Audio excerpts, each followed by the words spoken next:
saan man tayo dadalhin ng mga panahong di natin hawak, kahit walang kasiguruhan, basta't sabay nating haharapin. Kung ang bukas ay magbago at ang landas ay mag-iba,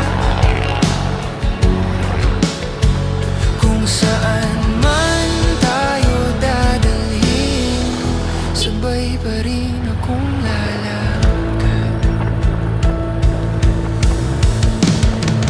May mga pangarap na nagbabago,